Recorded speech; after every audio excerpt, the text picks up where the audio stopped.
Now we're talking about the Cincinnati Bearcats, which they had a solid season under Brendan Sorsby. Now you might be wondering why my name is Casino Carl. We'll say that the Texas Tech, but they went 7-5, 5-4. Last season they did lose the Liberty Bowl to Navy 35-13. Navy just absolutely dominated them in that game. I remember coming home from playing basketball with my youngest brother. And it's just Cincinnati could not stop Navy, couldn't do nothing with them. So unfortunate bowl loss for them, but nonetheless, a solid season, 7 wins for the Bearcats. Um, they've returned only 5 starters, 3 on offense, all O-linemen, and 2 on defense. Now, before we get into the starters, we do have some changes with the coaching staff. We have 2 co-OCs and DCs. The first coach OCs is Nick Caldwell and Pete Thomas. Nick Caldwell was the offensive line coach last year. Pete Thomas was the quarterback coach last year. And we have 2 co-DCs, and Nate Woody and Courtney Braswell. Nate Woody was the DC of Army from 2020 to 2025, while Courtney Braswell did it last year. So he was the DC last year for Cincy, now splitting it with Woody. Which, by the way, Army did win the American Athletic Conference Championship in 2024 with a very solid defense there. So salute to him, bringing over some championship DNA to Cincinnati, who Cincinnati was also in the American Athletic Conference at one point before they moved to the Big 12, where they did also win their conference and actually made the playoff, funny enough, in the AAC with Sauce and Kobe Bryant, which salute Kobe Bryant, won the Jim Thorpe and is now a Super Bowl champ. So salute to that. But yeah. So some championship DNA to the Cincinnati Bearcats. But nonetheless, they return Antoine Peak Jr., a defensive back who had 60 total tackles, 27 solos, a sack, a pass breakup, 2 forced fumbles, and a fumble recovery. Jonathan Thompson, a linebacker who had 73 total tackles, 34 solos, a sack, a forced fumble, and 2 fumble recoveries. But they lost basically their whole offense. They lost Brendan Sorsby, a quarterback, who's currently, you might say, is in purgatory, for lack of a better term, because he's not on a college team. He was supposed to go to Texas Tech. He's not on a college roster. They didn't allow him to go to the supplementary draft. He's getting ready for the 2027 NFL draft. So, but he's a quarterback who went 207 and 336, 61.6% completion percentage, 2,800 yards, 27 touchdowns to 5 picks, 580 yards and 9 touchdowns on the ground. Tyree Walker, a running back who had 120 carries, 709 yards, 5.9 a carry, and 4 touchdowns. Evan Pryor, a running back who transferred to Florida, who had 76 carries, 522 yards, 6.9 a carry, and 3 touchdowns. Cyrus Allen, who honestly, it sucked to hear that he got hurt playing in training camp for the Chiefs. Hopefully he recovers soon. I don't remember if the injury is that bad, but he had 51 catches, 674 yards, and 13 touchdowns.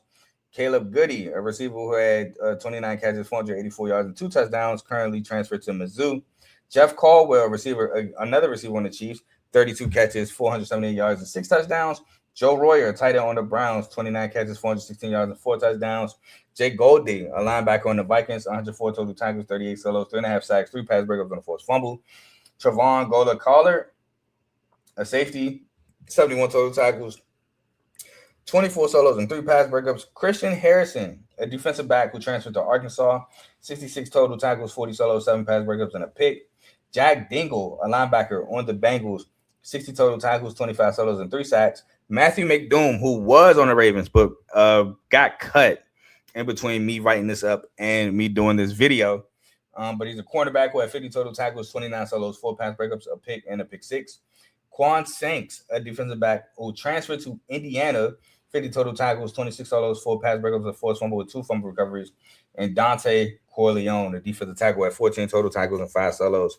I believe he got hurt last season. But they were 59th in overall recruiting, 41st in transfers, bringing in 22. And the main guy that they brought in is J.C. French, the quarterback from Georgia Southern, who has legs. He can run. He can throw the ball as well. Went 248, 389, 63.8 completion percentage, 2,929 yards, 20 touchdowns to 8 picks, with 315 rushing yards and 6 touchdowns on the ground.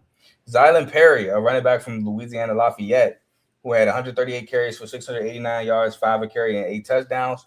Cade Walford, a receiver from Kent State, who had 19 catches for 509 yards and 7 touchdowns. KK Meyer, cornerback from UTSA, who had 25 total tackles, 18 solos, and 5 pass breakups. And Jasper Beeler, a safety from Northern Illinois, who had 77 total tackles, 39 solos, a half a sack, 2 pass breakups, 3 picks, and a forced fumble. So the numbers, which defensively, well, honestly, these numbers you could take with a grain of salt because we have co-OCs and co-DCs now. But 43rd in total offense, 93rd in total defense, 43rd in scoring offense, 74th in scoring defense, 60th in passing, 69th in pass defense, 46th in rushing, 105th in rush defense, 79th in third down conversion on offense, tied 89th on third down percentage on defense, 17th in red zone offense, and 45th in red zone defense. Without further ado, we can get into the schedule where week 1 they will play Boston College, which I do have this as a win. Week 2 they will play Western Carolina FCS school. Shout out to Ron Dickens, where I do have this as a win. Week 3 versus Miami of Ohio, which was a defensive game last year. I believe the under hit because I remember taking the under in that game. I had this as a win. This one is at home. They have 4 straight home games to start where they play Kansas State. I do have this as a loss going against Avery Johnson and his legs in that team. Game 5 against Arizona, on the road. I have this as a loss as I think Arizona is a top team in the Big 12. Not the top team, but a top team. Game 5 against West Virginia at West Virginia. I think this is a win, but this is a Big East, I believe, rivalry game at one point with, them basically being in each other's backyards. So I do have this as a win, but I think this will be a very competitive game. Texas Tech, I do have as a loss at home. Utah, I have as a loss at home. At Houston, I do have as a loss on the road. At Iowa State, I do have them losing to Iowa State on the road. I have them beating Colorado and senior night at home, but losing at BYU to finish 5-7, 2-7, taking the under 5.5. Now I will say a swing game is maybe Iowa State. Utah could be one too, because again, Utah is dealing with a bunch of turnover. But those are my 2 swing games if I had to choose. I think they could beat Utah. I think it's tough to beat Utah. Especially I think Utah is going to take on a more defensive identity with their new head coach. Not to say they didn't have one last year, because they definitely did. But I'm just saying, I think they're going to be more defensive this year with Morgan Scalley. And Iowa State, again, Jimmy Rogers, defensive guy there. So, but I have them going 5-7, 2-7, taking the under 5.5, missing a bowl game by half a game. Sucks. I think it's going to suck for Cincinnati fans if that happens, because again, I can be wrong. But I mean, I do have a ceiling of 7-5, 4-5, which is close to last year. And you do make a bowl game, so. Scott Satterfield, man, he could change my mind. But without further ado, we'll move on.